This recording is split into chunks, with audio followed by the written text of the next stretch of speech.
Halo tuh semua, nama aku Daniel dan di video kali ini kita bakal lanjut ke pembahasan kita dari video sebelumnya tentang 21 Rules of Bitcoin. Dan 21 Rules of Bitcoin ini adalah rules-nya dari Michael Saylor. Jadi ini subjektif dan semua orang bakal punya pendapat yang berbeda-beda. Bagi teman-teman yang belum nonton part satunya, teman-teman boleh ke beberapa video sebelum ini. Kamu boleh cek aja, itu ada di channelku. Dan ini adalah video part 2 karena aku bikin dibagi dua supaya videonya nggak kepanjangan di video sebelumnya, teman. Jadi kita bakal langsung masuk ke pembahasan kita. Poin yang berikutnya. Kemarin di video sebelumnya aku udah bahas sampai poin ke-8 dan setelah ini aku bakal bahas poin yang ke-9. Jadi pada hari ini kita bakal bahas 9 sampai 21. Oke, poin ke-9 di sini adalah only buy Bitcoin with the money you cannot afford to lose. Jadi ini agak berbeda dengan prinsip orang lain. Kalau prinsip orang lain kan biasa kita berinvestasi hanya dengan uang yang kita siap hilang. Nah, kalau Michael Saylor sini, beliau berkata bahwa beliau siap investasi dengan uang yang beliau nggak siap hilang. Karena kenapa? Karena dia udah memiliki keyakinan yang sangat tinggi terhadap aset yang satu ini. Dan dia udah tahu nih bener aset yang bagus banget. Makanya ini tercermin dari apa yang dilakukan oleh MSTR atau MicroStrategy. Mereka nggak hanya menggunakan cash yang dimiliki perusahaan, mereka nggak hanya menggunakan running profitnya mereka nggak hanya menggunakan keuntungan dari operasional bisnis mereka, tapi mereka bahkan issue right atau menjual kepemilikan saham mereka untuk membeli Bitcoin. Jadi mereka dilusi sahamnya sendiri, tapi sahamnya dipakai untuk beli Bitcoin. Kemudian selain cara itu, mereka juga punya cara lain untuk raise capital, yaitu mereka dengan menjual convertible note. Tapi pada intinya di sana, mereka adalah berhutang dan mereka menggunakan itu untuk sebagai leverage. Kemudian leverage dana yang mereka dapatkan dari berhutang itu dipakai buat apa? Lagi-lagi untuk membeli Bitcoin. Karena mereka atau Michael Saylor udah punya keyakinan yang tinggi banget terhadap Bitcoin. Nah, tentunya ya aku juga nggak rekomendasi ini untuk ke semua orang, karena semua orang pasti memiliki mental yang berbeda, strategi investasinya juga berbeda. Jadi apakah kamu pengen all in seperti itu, ya itu kembali ke kamunya lagi. Kalau aku pribadi, aku nggak all in, aku tetap masukin uang yang aku siap hilang aja, tapi menurut aku pribadi, uang yang aku masukin udah signifikan. Dimana kalau nanti Bitcoin menjadi something pun, aku nggak akan ketinggalan kereta, dan aku akan mendapatkan profit yang banyak banget. Tapi di satu sisi aku tetap menjaga resikoku sehingga aku bisa tetap tenang dan aku bisa tetap berperforma, atau sehingga aku bisa tetap produktif dan memiliki performa yang oke supaya aku nggak kepikiran atau stres mikirin itu ya, men. Karena kalau misalnya kita batinnya nggak tenang, itu nanti produktivitas kita bisa aja terganggu. Oke, di sini poin berikutnya, tickets to escape the matrix are priced in Bitcoin. Nah, di sini intinya adalah Bitcoin itu bisa membebaskan kamu dari kekangan the matrix itu ya, men. Karena dunia ini udah emang didesain seperti itu dan kita semua berada dalam the matrix.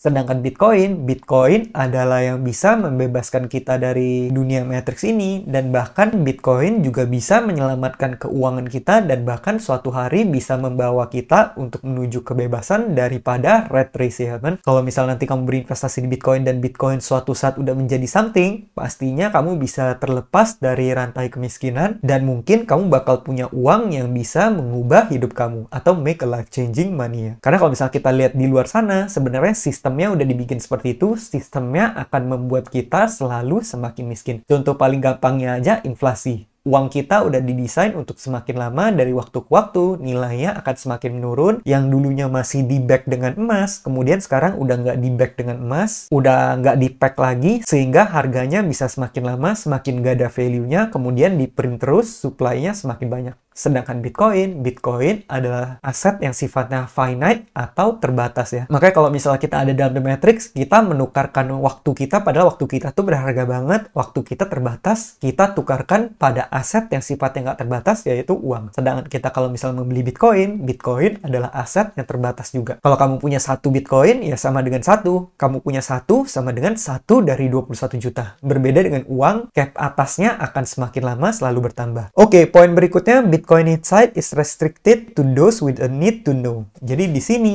intinya adalah nggak semua orang memahami Bitcoin itu karena nggak semua orang perlu untuk memahami Bitcoin. Kalau misalnya orang yang udah mungkin memiliki hidup yang oke-oke aja, dia udah menghasilkan banyak uang, dia udah doing fine dengan bisnis-bisnis dia, dengan penghasilan dia, passive income-nya udah cukup dari instrumen lain, bahkan mungkin mereka sama sekali nggak melirik Bitcoin dan mereka nggak akan melihat peluang yang ada di depan mata ini. ini. Karena kenapa? Ya karena mereka hidupnya udah baik-baik aja. Contoh kalau misalnya ada seorang nih, dia udah boomer, udah usianya 50 tahun, tapi asetnya udah di mana-mana, uangnya udah puluhan atau mungkin ratusan miliar, bahkan dia seumur hidup kalau misalnya dia nyantai-nyantai udah gak kerja juga udah bisa hidup dan bisa mewariskan uangnya. Dan hartanya bakal tetap cukup sampai usia dia nanti tutup usia 70, 80 tahun, 90 tahun. Ya mungkin dia nggak akan ngelihat peluang ini. Sedangkan bagi kita orang-orang yang masih pengen mengubah nasib kita yang masih perlu untuk catch suatu peluang supaya bisa meningkatkan network kita, otomatis kita bakal melihat kesempatan emas ini dan kita perlu untuk menunggangi kesempatan ini. Makanya kita bisa melihat adanya peluang Bitcoin untuk kita investasikan. Ntar di masa depan, orang-orang ngelihat kita yang punya kesempatan berinvestasi di Bitcoin mungkin seperti kita ngelihat orang-orang di masa lalu yang membeli rumah dengan sangat mudah ya. Kalau kita lihat sekarang rumah nggak kebeli, tapi kita lihat generasi atas, dulu mereka beli rumah dengan murah. Sama halnya dengan Bitcoin, nanti anak-anak kamu mungkin bakal bertanya, oh papa dulu bisa beli Bitcoin hanya harganya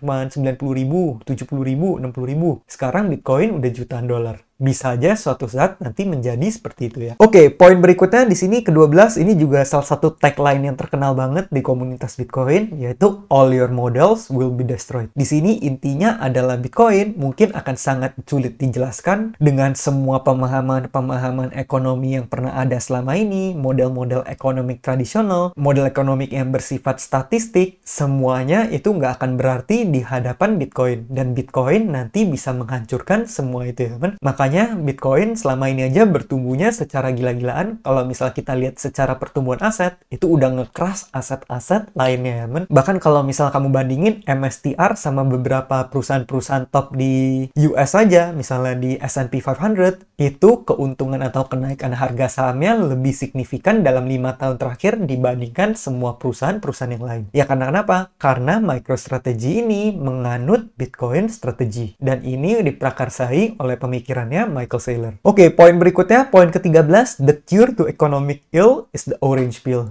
Jadi sebenarnya ekonomi atau keadaan ekonomi kita selama ini kan terpengaruhi atau ternodai atau sakit. Makanya di sini disebutnya economic ill, dan salah satu obat untuk bisa menyembuhkan segala keadaan ekonomi itu adalah Bitcoin. Karena kenapa? Karena Bitcoin itu adalah sebuah perfect money yang bisa menyembuhkan economic ill. Sifat dari Bitcoin itu udah bagus banget ya, teman. Supply-nya udah cap, inflasi yang dari waktu ke waktu semakin kecil, kemudian stock to flow rasionya juga bagus banget. Kamu coba baca buku Bitcoin standar, itu udah dijelasin Bitcoin adalah the sound money ya, teman. Dan itu bisa menyembunyikan kita dari economic ill. Nah, kenapa disebut economic ill? Ya karena ekonomi kita emang udah dibikin atau didesainnya seperti itu. Bayangin kita di dunia ini bahkan kita diajarin bahwa inflasi itu baik. Padahal secara nggak langsung sebenarnya daya beli kita itu dirampas. Istilahnya kita dicolong setiap tahun, kita dirampok. Nilai mata uang kita kalau kita hanya memegang cash itu akan turun dari waktu ke waktu. Contoh paling gampangnya aja, kamu barang yang kamu beli 5 tahun lalu, coba kamu bandingin harganya dengan sekarang, kamu lihat perbedaannya berapa. Aku masih inget harga sarapan yang aku beli sekitar tahun 2015-2016. Kalau di Cina ini aku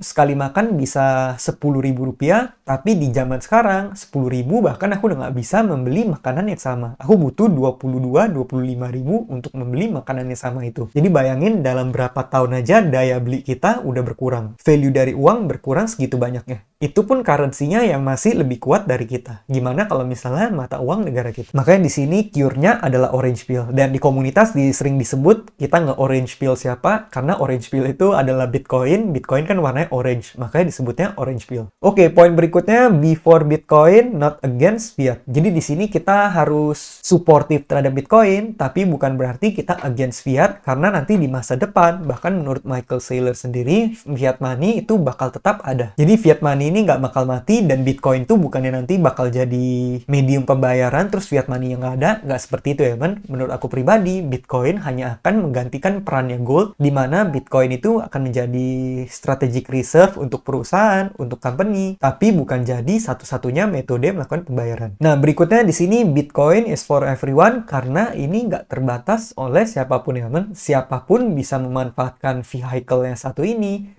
Bahkan siapapun bisa memiliki Bitcoin secara sepenuhnya. Seperti yang aku udah bahas di poin sebelumnya, Bitcoin itu adalah aset yang benar-benar kamu miliki sepenuhnya. Kalau misal kamu hafalin seed phrase kamu, besok kamu langsung terbang ke Singapura, besok kamu langsung terbang ke El Salvador, kamu pengen langsung akses semua aset kamu, bisa dengan sangat mudah. Bayangin kalau misalnya kamu pengen pindahin gold, kamu punya miliaran dalam gold berkilo-kilo, apakah kamu bisa pindahin dengan mudah? Terus kalau misal kamu punya aset dalam bentuk properti, apakah kamu bisa dengan mudah pindah ke negara lain, bawa gedung kamu? Ya jawabannya nggak bisa. Begitu pula kalau kamu punya saham dan sebagainya. Sedangkan Bitcoin, ini adalah sepenuhnya milik kamu tinggal hafalin 12 kata di otak kamu, udah nggak ada yang bisa ngambil itu dari kamu lagi. Bahkan kalau misalnya ditanya, kamu bisa tinggal bilang, aku udah lupa seed phrase-nya, ya men. Oke, poin berikutnya adalah you don't change Bitcoin, it change you. Jadi di sini kita harus be humble karena kita sebenarnya nggak bisa mengubah Bitcoin, ya men. Bitcoin udah diciptakan emang begitu sama Satoshi Nakamoto. Paling hanya bisa diubah kalau misalnya nanti ada fork, kalau misalnya nanti ada quantum computing, kemudian kita pengen upgrade defense-nya Bitcoin, mungkin itu bisa dilakukan hal seperti itu. Tapi di sini intinya adalah kita nggak mengubah Bitcoin, Bitcoin lah yang mengubah kita, ya kan? Jadi kita di sini harus stay humble, makanya salah satu quotes-nya adalah stay humble and stack sats, ya kan? Nah, poin berikutnya nomor 18, laser eyes protect you from the endless lies. Di sini artinya kalau misalnya orang-orang yang para fans Bitcoin kan biasa di komunitas sering banget mereka menggunakan laser eyes, ya kan? Bahkan Michael Saylor sendiri juga sering menggunakan laser eyes. Nah, walaupun di luarnya mungkin itu dianggap meme, tapi sebenarnya ada pesan yang tersirat yang pengen disampaikan oleh Michael Saylor. Pesan yang disampaikan itu adalah sebenarnya kenapa matanya laser? Karena kita fokus. Jadi di sini yang pengen beliau sampaikan ke kita adalah kita matanya jangan kemana-mana, kita fokus aja pada satu, yaitu fokus pada Bitcoin. Jadi kita menganut konsep Bitcoin centric di mana kita memusatkan semuanya pada Bitcoin, ya kan? Bahkan Michael Saylor juga di poin yang satu ini kalau nggak salah beliau sempat sebut daripada kita susah-susah bangun semuanya sendiri, contoh kita bangun bisnis sendiri, kita pengen ngasilin uang dari bisnis, chance kita untuk kita bisa berhasil itu bahkan lebih kecil, ya kan? Di luar sana bisnis itu jumlahnya ada jutaan, tapi yang hanya berhasil itu hanya hitungan berapa. Bahkan aku pernah lihat secara statistik bisnis itu yang bertahan dalam 1 tahun kalau nggak salah cuma 20%. Dan dari 20% itu yang bertahun cuma 5 tahun itu hanya 1/5-nya lagi atau 1/4-nya lagi. Yang artinya chance buat sukses di bisnis sebenarnya kecil banget. Michael Saylor juga sebut, coba contohnya ada misalnya di luar sana ada extension Chrome aja jumlahnya itu ada jutaan. Tapi yang kamu tahu berapa? Paling kamu tahu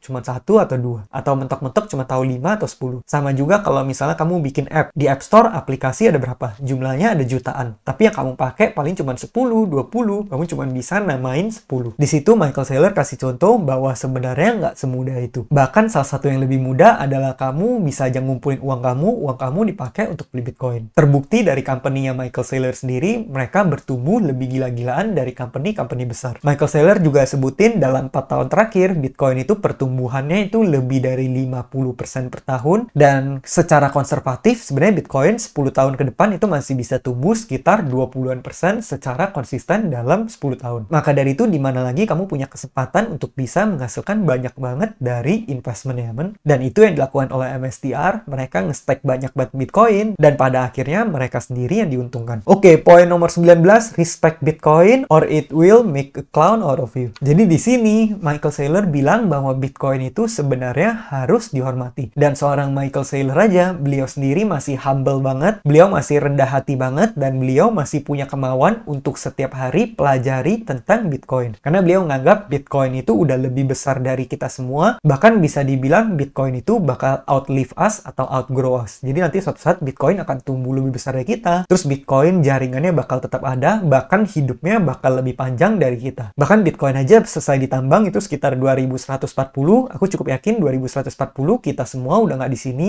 dan bahkan mungkin yang nikmatin Bitcoin itu udah masa-masa anak kita, cucu kita, atau mungkin cicit-cicit kita. Makanya di sini beliau sampaikan Bitcoin bakal outlive us, bakal outgrow us, dan kita harus respect Bitcoin karena Bitcoin bakal lebih besar daripada kita. Nah, poin berikutnya, poin ke-20, ini adalah tagline sejati dari para Bitcoiners. Semua fans Bitcoin, semua investor Bitcoin pasti tahu satu quotes ini. Dan quotes ini udah aku sering sebut berkali-kali pada video-videoku sebelumnya. Quotesnya apa? Quotesnya adalah you do not sell your Bitcoin, ya teman-teman. Jadi di sini Michael Saylor tekanin lagi, Satoshi udah kasih kita economic energy, pilihannya cuma di kita, apakah kita pengen manfaatin economic economic energy yang udah diberikan atau diciptakan oleh Satoshi Nakamoto, beliau juga nyaranin kita jangan kita pernah sia-siakan economic energy ini. Bitcoin bisa bertumbuhnya secara sangat signifikan, sehingga kalau misalnya kita menjual Bitcoin, itu sama aja kita membuang best performing aset hanya untuk aset lain yang sifatnya inferior. Menurut Michael Saylor. Makanya Michael Saylor sering banget sebut there is no second best. Udah nggak ada aset yang kedua terbaik. Bitcoin udah nggak ada duanya, teman. Michael Saylor juga sering kali tekenin ke kita udah nggak ada gunanya kita menjual aset yang menang ini, menjual winning aset untuk membeli aset yang kalah atau losing aset atau the losers. Makanya itulah kenapa beliau selalu bilang you do not sell your Bitcoin. Dan di sini rules yang terakhir, rules 21, spread Bitcoin with love. Yang artinya di sini kalau misalnya kita pengen nge-spread atau pengen ngajarin ajaran seputar Bitcoin ini, pastikan kita membaginya dengan baik-baik. Jangan kita nge-treat orang lain dengan tidak baik, ya, teman. Kita harus tetap respect sama sesama kita. Kalau misalnya kita nge-treat orang lain dengan hate, dengan agresif, maka orang-orang bakal nge-resist dan itu bakal memperlambat proses mereka untuk mempelajari dan memahami Bitcoin. Pada ujung-ujungnya nanti mereka adopsi Bitcoinnya lebih lambat dan ujung-ujungnya perkembangan dari Bitcoin akan semakin lambat. Tapi kalau misalnya orang itu diajarkan dengan baik, dia ngerti, bahkan suatu saat ada kemungkinan dia yang bisa make an impact dalam dunia Bitcoin juga, ya, men. Itulah kenapa aku juga selalu mengedukasi teman-teman seputar Bitcoin. Karena menurut aku pribadi, aku setuju ini merupakan salah satu aset yang superior dan aku nggak mau teman-teman ketinggalan peluang investasi yang satu ini, ya, men. Tapi tentunya ya kamu investasi, kamu tetap harus riset terlebih dahulu, kamu pelajari dulu dengan baik. Dan buat teman-teman semua yang udah ikutin channel ini sejak lama, selamat buat kamu semua. Pasti kamu udah profit karena aku dari waktu itu bahas Bitcoin udah dari harganya 40 ribuan dan aku masuk lumayan banyak di sana, ya, men. Kamu harus berterima kasih sama diri kamu sendiri karena kamu udah punya keberanian, punya keyakinan untuk melangkah. Nah, mungkin sekian aja pembahasan kita seputar 21 rules of Bitcoin. Aku rekomendasi kalau teman-teman ada waktu, kamu bisa langsung nonton videonya yaitu BTC Prague 2024 Michael Saylor, ya, men. Terus ini juga shout out untuk artnya Yukai Jerk. Kamu bisa cari kalau nggak salah ada di Twitter, ya. Nah, mungkin sekian aja videoku pada kali ini. Semoga video ini bermanfaat dan akhir kata jangan lupa untuk selalu invest in yourself. Sampai jumpa di video berikutnya. Bye!